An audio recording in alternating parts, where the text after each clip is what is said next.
Bienvenidos todos a este Club de Prensa Ecuador. Soy Ruth del Salto y empezamos con la noticia que registran a esta hora los principales medios de comunicación de mi país. La CONAIE, que ha anunciado el cese del paro, el despeje de vías a un mes de las protestas que se concentraron particularmente en Imbabura. Ha sido Marlon Vargas, presidente de la CONAIE, quien ha dado este anuncio a través de redes sociales. Más adelante vamos a estar comentando este tema. Antes tenemos otros que desarrollar. En medio de la tensión entre Estados Unidos y Colombia por declaraciones de sus mandatarios, Donald Trump, Gustavo Petro, respectivamente, el presidente de Colombia ha afirmado que Ecuador va a tener un rol más importante que su país en el transporte de cocaína. Así lo ha manifestado. Textualmente ha dicho Petro: ahora se exporta más cocaína en Ecuador que en Colombia. Ha atribuido este cambio a políticas que habría tomado su gobierno. La cocaína se está yendo por manta, ha dicho Petro en una entrevista en referencia al puerto ecuatoriano ubicado en la provincia de Manabí. Estas declaraciones vienen después de que Trump acusara a Petro de ser el líder del narcotráfico que promueve la producción masiva de drogas. En la entrevista también se le ha consultado sobre estos rumores que existían de una supuesta eventual colaboración de parte de alias Fito con la justicia estadounidense, y él dijo: nada tiene que ver conmigo. Así lo dijo en referencia a declaraciones que había dado el abogado del líder de los choneros en su momento. Voy inmediatamente a saludar a quienes nos acompañan el día de hoy para comentar este y otros temas de actualidad en Ecuador. Me acompañan Anaí Vega, ella es periodista de Diario La Hora. Gracias por estar con nosotros, Anaí, bienvenida. Un gusto siempre, Ruth. Buenas tardes. Una buena tarde. También voy a saludar a Alfonso Albán, editor de Diario Expreso. Alfonso, bienvenido. ¿Qué tal, Ruth? Buenas tardes. Gracias por la invitación. Gracias a los dos por estar aquí, Anaí. Primero comentar estas declaraciones que fueron transmitidas también en los medios de comunicación en nuestro país, declaraciones de Gustavo Petro, a quien Estados Unidos, particularmente Donald Trump, señaló líder del narcotráfico. Ahora él dice: en Ecuador hay que poner el ojo, el punto focal. ¿Cuánto ha repercutido esto a nivel mediático y también cuáles han sido las reacciones políticas internacionales a estas declaraciones de Gustavo Petro? Bueno, tomando en cuenta que venimos literalmente de un mes de paro nacional, muchas cosas, muchos temas han quedado de lado, no solo este, sino otros como la constituyente, etcétera. Entonces, las repercusiones ante lo dicho por Petro son mucho menores a lo que se podría esperar. De hecho, por ejemplo, el presidente Daniel Noboa no ha hecho una publicación, que es las redes sociales son por donde suele expresarse, tampoco así la Cancillería, etcétera. Más bien, hasta lo que creo yo es que Petro empieza a intentar mover el foco de atención hacia Ecuador, que ha manifestado tener una buena relación con Estados Unidos, no así su gobierno.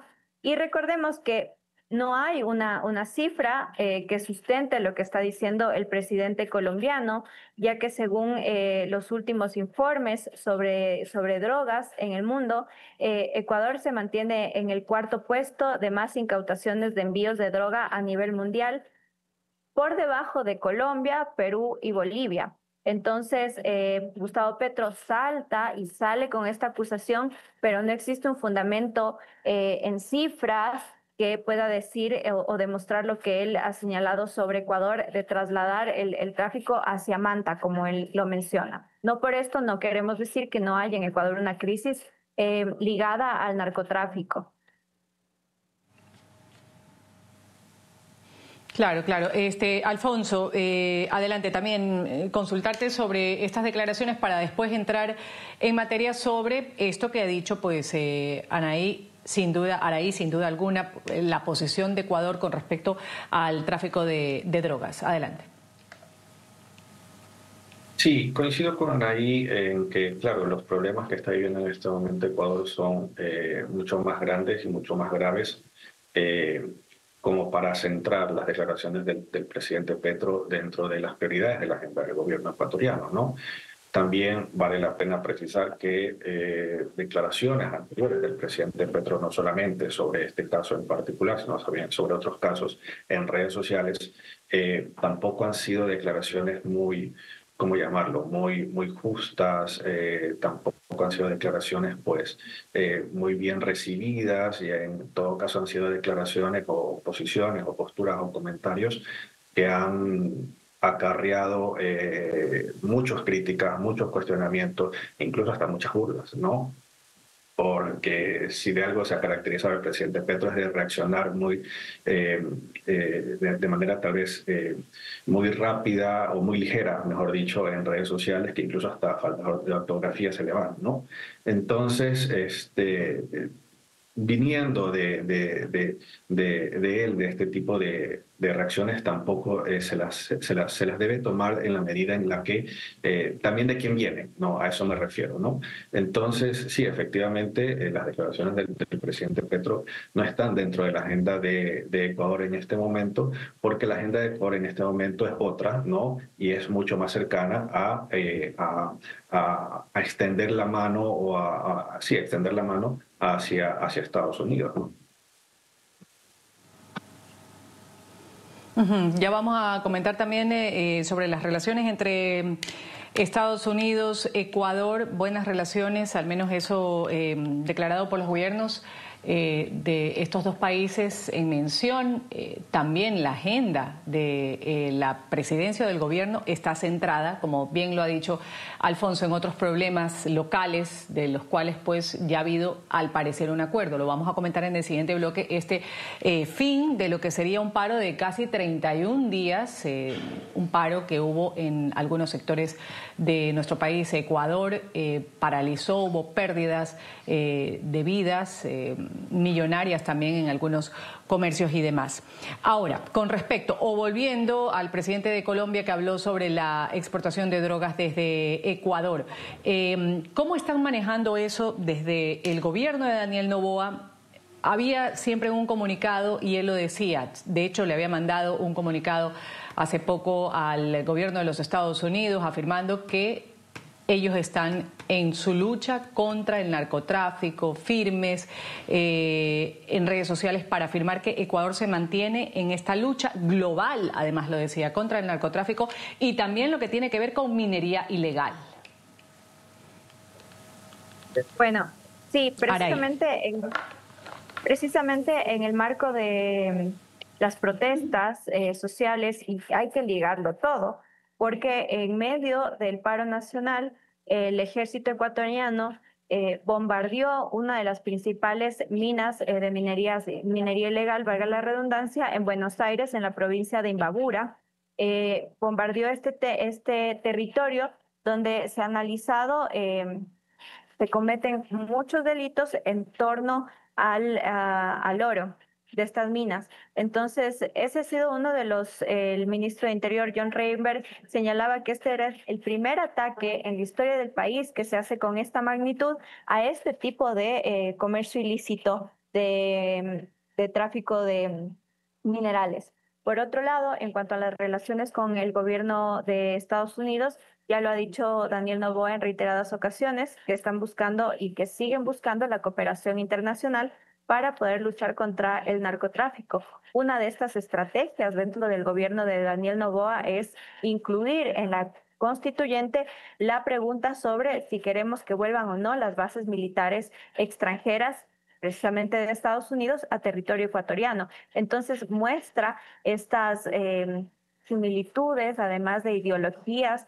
con el gobierno de Estados Unidos. No así, lo que siento yo también es que hay un choque ideológico entre Estados Unidos y Colombia, y que esto también hace que los ojos de Estados Unidos se pongan sobre Colombia con estas declaraciones vehementes contra su presidente, lo que no pasa con presidentes que tienen la misma línea ideológica de Donald Trump, como son Ecuador, y otro ejemplo que lo tenemos clarísimo, que también es, por ejemplo, Argentina.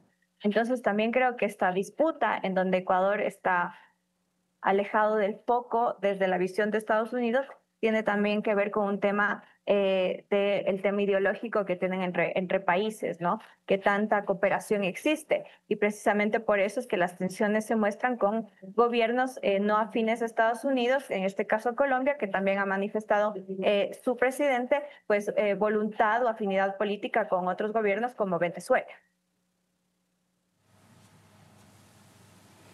Así es, y allá vamos, justamente, Alfonso, porque en esta entrevista de la que estamos haciendo referencia, antes de tocar esto de las bases militares que vuelvan a Ecuador, que es tema también de una consulta popular que vamos a estar participando los ecuatorianos en el próximo mes, preguntarte, Petro mostró en esta entrevista un mapa, afirmó que la cocaína, lo que ya estamos diciendo, se está yendo por Manta porque en Colombia, decía el presidente, cambiamos la estrategia, ya no sale casi por aquí, decía.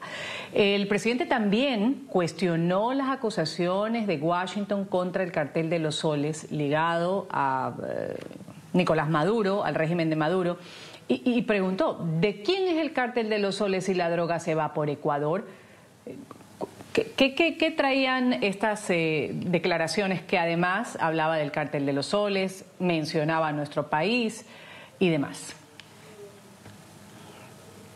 Bueno, yo interpreto estas declaraciones más que técnicas, porque deberían ser técnicas, ¿no? Si el presidente Petro sale a decir en una entrevista que la mayor cantidad de drogas sale por Manta, pues me imagino que tendrá algún dato o cifras muy precisas y comparaciones incluso también con otros países de la costa del Pacífico para decir, pues bueno, tal vez para poder sostener su afirmación, ¿sí? Más que técnicas me parecen políticas, ¿no? Creo que en esta época, en esta época, no solamente aquí en Ecuador, sino también vemos en la región, vemos unas luchas o peleas muy de narrativas, ¿no? De instalar ideas, de instalar dudas, de instalar narrativas que pueden llevar de alguna manera a las personas a pensar cualquier cosa, ¿no? Y narrativas muy, muy ligeras, ¿no? Entonces, yo lo veo desde ese punto de vista, ¿no? En este caso muy puntual que me preguntas, creo que el presidente Petro lo que está de alguna manera es instalando una idea sin mayores fundamentos. Claramente está, salvo que él tenga cierta documentación, pruebas, evidencias palpables en la que lo lleve a lanzar una afirmación que él pueda sostener, ¿no? Pero yo lo veo desde ese punto de vista, ¿no? No creo que tenga, si no lo saldría a decir, pruebas, datos técnicos, sino que simplemente son posturas políticas, ideológicas y una instalación de peleas y de luchas de narrativas, no más.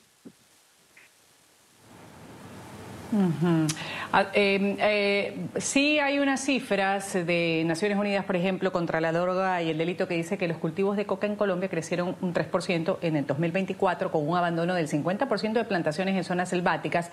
Esto lo pone en consideración en contraste con Ecuador, que ha emergido como un corredor clave. Bueno, y esto se da en medio de estas tensiones que lo hemos citado aquí en NTN 24, entre Petro, Estados Unidos, Trump, que suspendió en octubre de este año la ayuda económica que tiene que ver con Colombia, valorada en 377.5 millones de dólares anuales. Revocó también lo que es la visa a Gustavo Petro, acusándolo también de ser desequilibrado mental, lunático, otros calificativos que se dieron este fin de semana, un cruce de calificativos entre el presidente de los Estados Unidos y Petro. Hablemos ahora ahí de esta consulta que se viene para los ecuatorianos, bases militares extranjeras. Tuvimos en su momento la base de los militares estadounidenses en Manta. Fue sacada en la época de Rafael Correa por medio de Constitución, se prohibía, ahora quieren hacer un ajuste a este artículo de la Constitución. ¿Cuán receptiva está la ciudadanía, los ecuatorianos, en apoyar esta iniciativa que ha salido del gobierno de Daniel Noboa? Bueno, sí, desde el 2009 salieron las bases militares extranjeras aquí en Ecuador debido a que se reformó la Constitución que la promovió Rafael Correa y que obligó a que salgan totalmente en defensa de la soberanía, las bases militares. Ahora, estamos a 20 días de la consulta popular y claro, ha sido una consulta que ha pasado muy por debajo porque durante todo un mes la gente ha estado enfocada en si puede o no pasar de una vía a otra. Los temas de violencia en medio del paro se exacerbaron. Entonces, la consulta popular ha quedado muy relegada y si yo salí a hacer un reportaje en las calles, a preguntarle a la gente si sabía cuándo había que votar o cuáles eran las preguntas, que hay un desconocimiento importante y alto sobre este tema del referéndum y de la consulta popular, precisamente porque ha habido otras prioridades.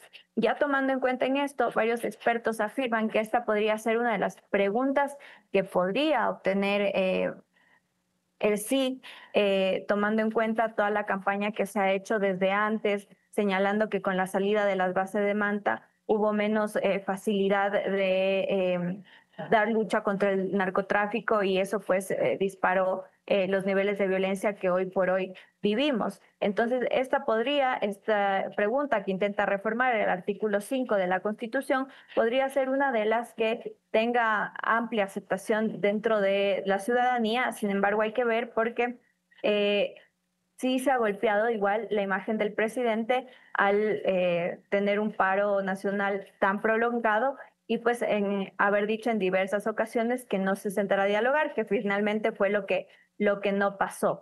Eso es en cuanto a esta pregunta de las bases militares extranjeras.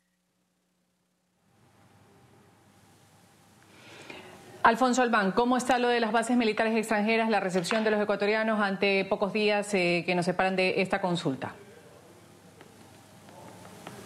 Bueno, nosotros también hemos hecho un pequeño barrido, lo hicimos justamente el 16 de octubre, a un mes de las votaciones, y efectivamente conversamos con ciudadanos tanto de Guayaquil como de Quito, y primero no estaban enterados en grandes rasgos, ¿no?, de lo que se iba a votar, ¿no?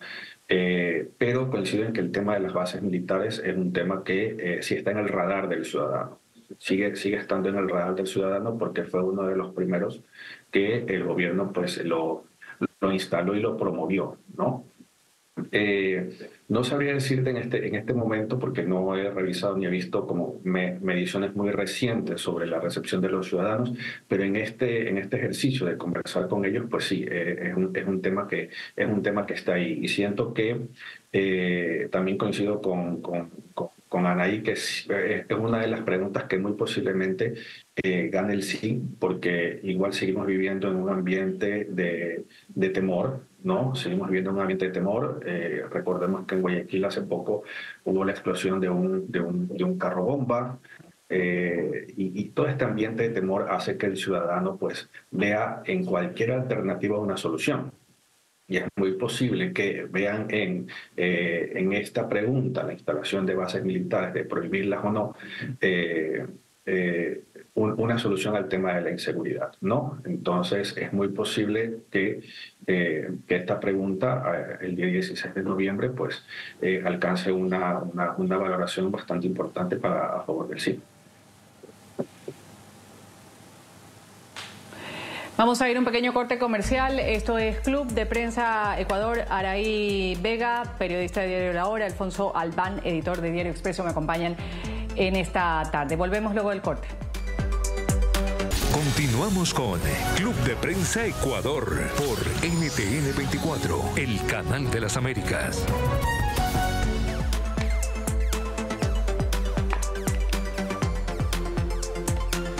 El presidente de la Confederación de Nacionalidades Indígenas de Ecuador, la CONAIE, Marlon Vargas, ha anunciado hoy el fin del paro que mantuvo por más de un mes, principalmente con bloqueos viales en Imbabura, mientras la cúpula militar planificaba un operativo para reabrir carreteras en esta provincia. La decisión llega tras una serie de enfrentamientos con fuerzas de seguridad. Han dejado 3 personas fallecidas, decenas de heridos también y detenidos. Así lo denunció la organización. El presidente Daniel Noboa había prometido que las vías serían despejadas entre hoy y mañana. Antes de que la CONAIE anunciara el levantamiento de la medida en localidades como Natabuela e Imantac, en Atuntaqui, los bloqueos fueron retirados en horas de la madrugada, según lo reportaron medios locales en el Ecuador.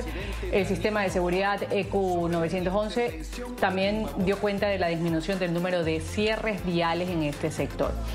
En un mensaje difundido en redes sociales, vamos a escuchar inmediatamente a Marlon Vargas de la CONAIE, con el pliego de pedidos que ha hecho al gobierno, como la desmilitarización de los territorios indígenas. Anunció que la CONAIE va a entrar de frente a la campaña por el no en la consulta popular y el referéndum que impulsa Daniel Noboa sobre la instalación de una asamblea constituyente, la instalación de bases militares de Ecuador, la eliminación del financiamiento estatal a los partidos políticos. Así lo refería Marlon Vargas.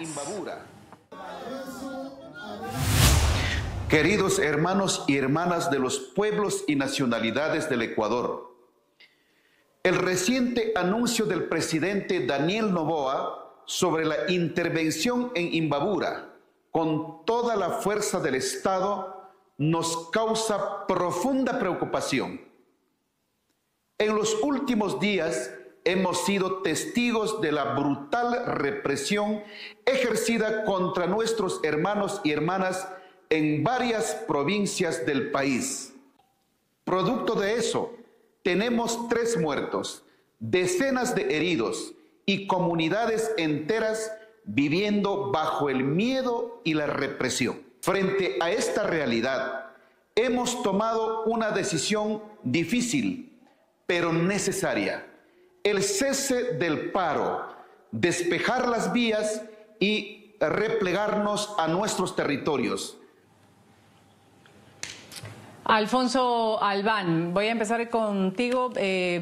¿Qué hace diferente lo que estamos viendo hoy, a pesar de que ha sido un representante de la CONAIE el que ha dado el anuncio de el fin del paro, a lo que vivimos el miércoles pasado, cuando era el ministro del Interior, John Reinberg, que decía: hemos alcanzado ya levantar el paro? ¿Cómo se sabe que en realidad se terminan 31 días de paralizaciones y pérdidas millonarias, además de también pues lo que hay que dejar con las pérdidas humanas, heridos, detenidos y demás? A ver, yo creo que no hay mucha diferencia porque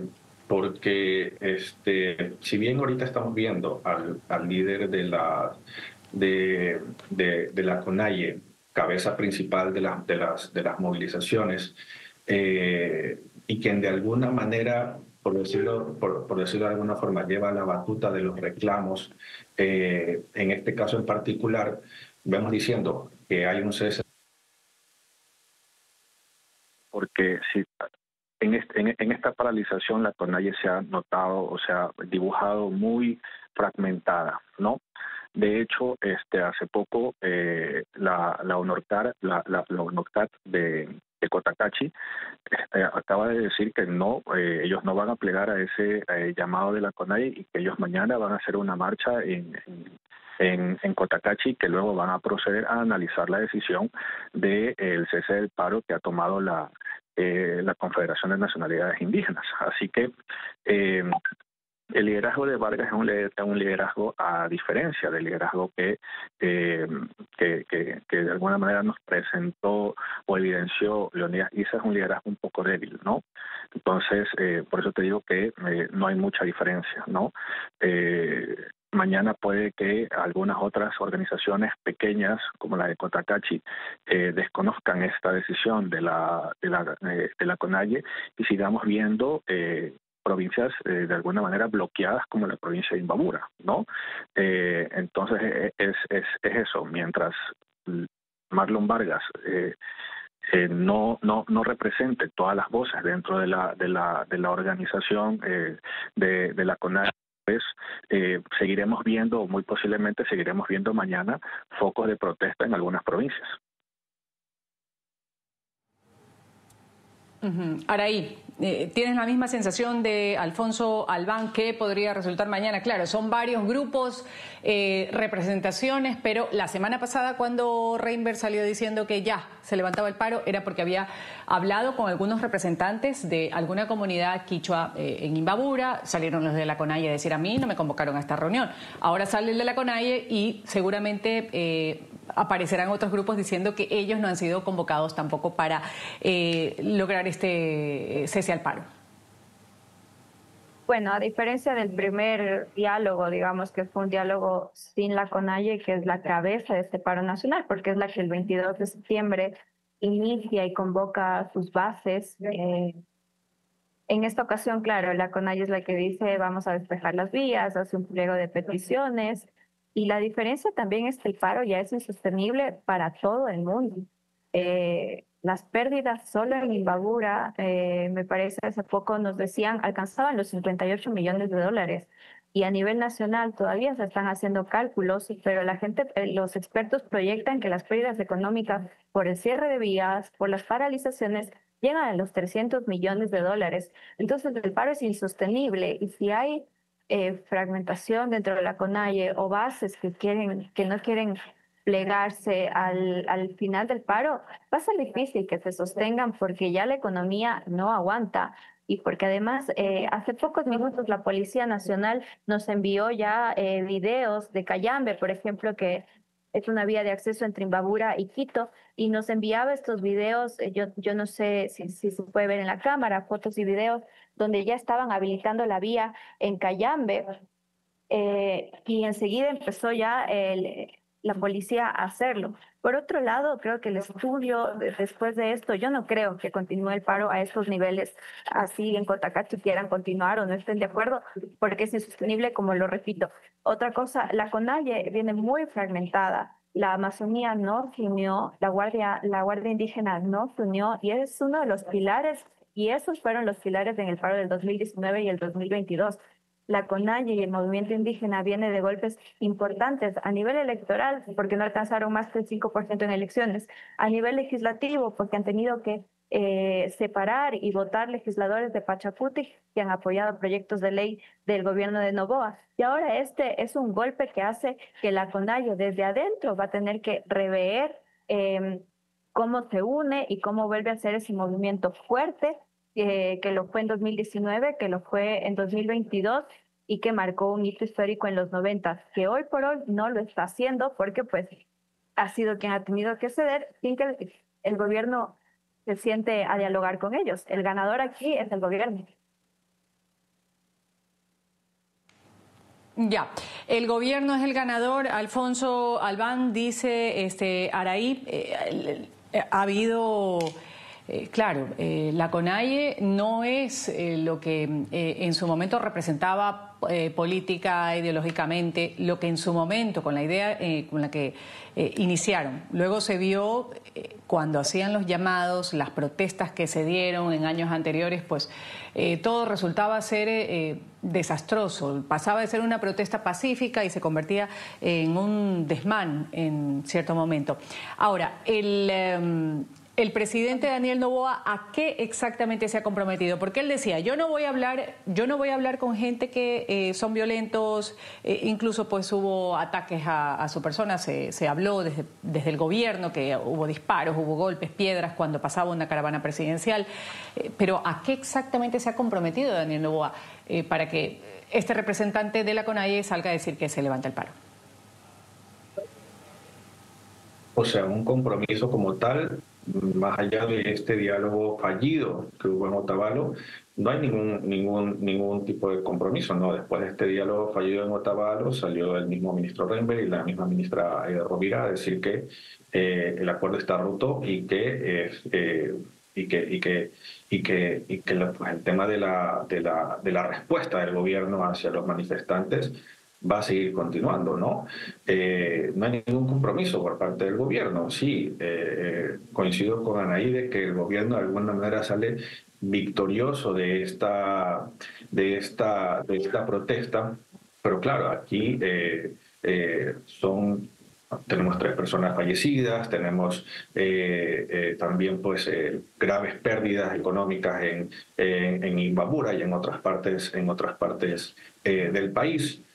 No sé si de alguna manera la narrativa del gobierno que vaya a construir en torno a esto los vaya a ver ellos como victoriosos, pero hay muchas personas que han perdido aquí, ¿no? Y también eso hay que de alguna manera analizarlo, ¿no? La CONAIE en este momento lo que... No es que han llegado a algún acuerdo, no, sino que ellos retroceden por temor al embate de militares, al embate de policías que está preparando el gobierno de llevar hasta los focos de las protestas. O sea, en definitiva, la CONAIE retrocede por temor, ¿no? Y ahora cambia su escenario de batalla, ya no van a ser las calles, sino ahora va a ser las calles, ¿no? Va a ser la consulta popular, ¿no? Entonces hay que entenderlo también desde ese punto de vista, ¿no? Claro, claro. Como es tradición en Ecuador, para poner un poco en contexto lo que ha sido estas paralizaciones que se han venido dando, que son noticia a nivel internacional, los subsidios a los combustibles, ese siempre ha sido un tema principal, línea roja para los gobiernos cuando han cruzado. La reacción social en las calles ha sido bastante enérgica. Años 2019, 2022 obligó a los entonces presidentes Lenín Moreno, a Guillermo Lasso, también a echar la medida para atrás. Pero ahora Daniel Noboa afirma que no va a retroceder y no lo ha hecho. Las manifestaciones ya completaban 31 días hasta hoy, este anuncio que hizo el líder indígena Vargas. Como es usual, estas movilizaciones de organizaciones sociales que son lideradas por el movimiento indígena utilizan momentos de manifestación para sacar a flote las demandas históricas, así también como para poner en escena problemas del país. En los 2 paros anteriores, la única salida que encontraron los mandatarios a la resistencia social en las calles fue mesas de diálogo. Se abrieron mesas de diálogo, se ofrecieron acuerdos, se firmaron prometedores documentos, pero al final el movimiento indígena denunció incumplimientos. En esta ocasión, la intención vuelve a ser la misma. Hubo mesas técnicas de trabajo, pero unos se sienten engañados todavía. Perdura ese sentimiento en comunidades. ¿Qué va a pasar en las próximas horas? Eso es lo que está por verse. Vamos aquí a ir a un pequeño corte comercial. Esto es Club de Prensa Ecuador. Antes citamos el gobierno del presidente Noboa y también el de otros 8 países de América, incluidos Estados Unidos, han informado en un comunicado conjunto que se comprometen a trabajar muy de cerca con el nuevo presidente, el presidente electo de Bolivia, Rodrigo Paz, ayudar a este país andino a estabilizar, dice el comunicado, su economía. Ha sido publicado este escrito por los cancilleres de Ecuador, de Estados Unidos, de Argentina, Costa Rica, República Dominicana, El Salvador, Panamá, Paraguay, Trinidad y Tobago, y señala que las naciones mencionadas reconocen el firme compromiso con la democracia del pueblo boliviano tras estos comicios que se realizaron el 19 de octubre. Vamos con Club de Prensa Ecuador por NTN 24, el canal de las Américas.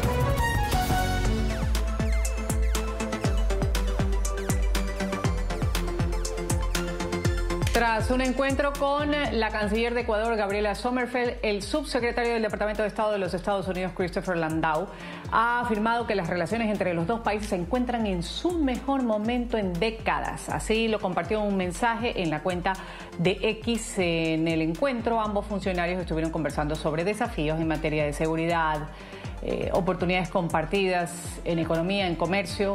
Hay mucho que podemos hacer y lograremos juntos, así se lee en la publicación.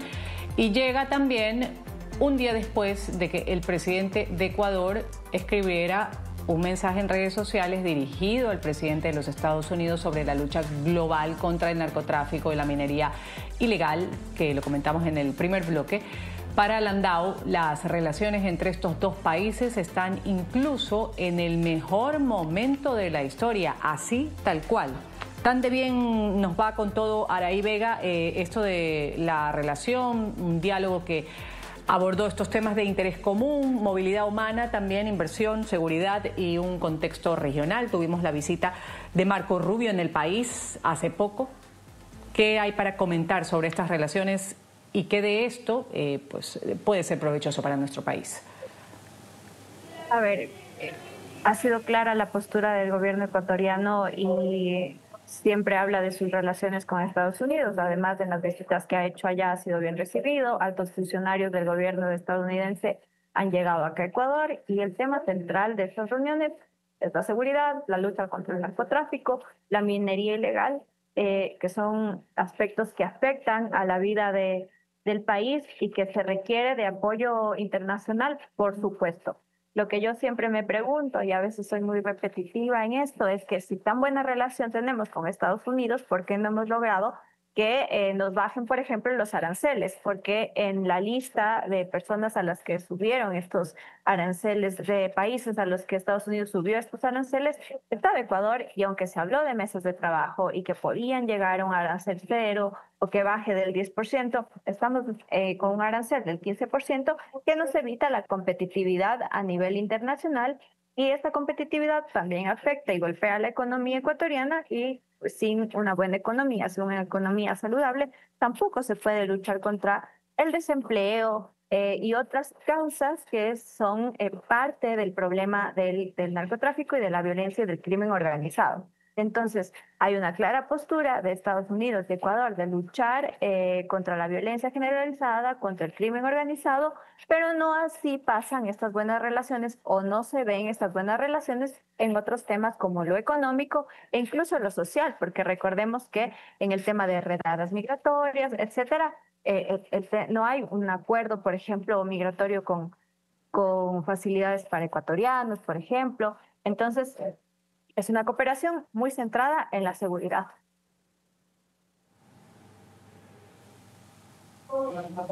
Seguridad, Alfonso Albán, importante, punto medular, que se sacó, al menos así lo comentaban muchos analistas, la visita de Marco Rubio y todo lo que se ha dado.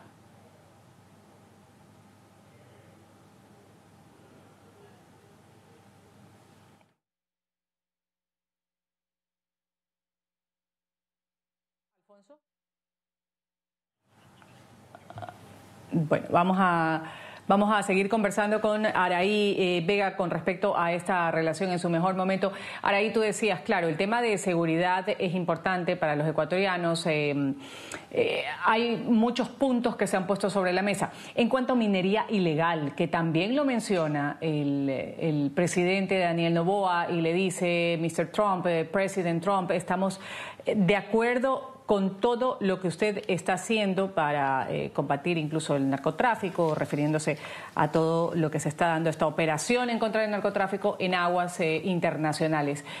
Ya volvió Alfonso. Alfonso, ¿nos escuchas? Antes de escuchar a Araí, estábamos hablando un poco sobre lo de la seguridad y sobre cómo pues el presidente Daniel Noboa, en medio de este clima de relaciones buenas con Estados Unidos, hablaba también de la minería ilegal. Sí, sí, efectivamente, pues bueno, estas declaraciones de este funcionario estadounidense, pues sí, dibujan una relación bastante buena entre Ecuador y Estados Unidos. No hay que desconocer, y esto también se evidencia en la visita del secretario Rubio. 2 veces ha venido a Ecuador la secretaria de Defensa del presidente Trump. La última vez se habló incluso de la instalación de unas oficinas o de una... bueno, se lo dibujó como una base de migración acá en el país. Pues bueno, todos esos gestos sí evidencian una relación bastante bollante, bastante fuerte, ¿no? Y coincido con Anaí en que es válido preguntarnos, bueno, ¿qué recibimos nosotros como Ecuador a cambio de estas relaciones, ¿no? De estas relaciones bastante buenas, ¿no? Ella mencionaba el tema de aranceles, que me parece muy importante, ¿no? Pero también hay que preguntarse, pues bueno, el tema de seguridad, sí, es importante, pero bueno, ¿qué más se va a hacer en tema de educación, en tema migratorio, en temas sociales, que también son importantes para Ecuador? Gracias, Alfonso. Gracias, Araí. Me voy a pagar un pequeño corte comercial. Volvemos enseguida. Club de Prensa Ecuador a través de la señal de NTN 24. Continuamos con Club de Prensa Ecuador por NTN 24, el canal de las Américas. Voy a agradecer a quienes han participado en Club de Prensa Ecuador. Siempre es un gusto contar con colegas periodistas ecuatorianos. En este caso, Araí Vega, periodista de Diario La Hora. Gracias por haber estado con nosotros. También voy a agradecer a Alfonso Albán, editor de Diario Expreso. Saludo cordial, colegas, amigos. Ustedes sigan con la señal del canal de las Américas NTN 24. Enseguida viene Hugo Vecino con la actualización de las noticias internacionales, hablando sobre la lucha contra el narcotráfico que mantiene en aguas internacionales el gobierno del presidente Donald Trump. Novedades sobre eso enseguida.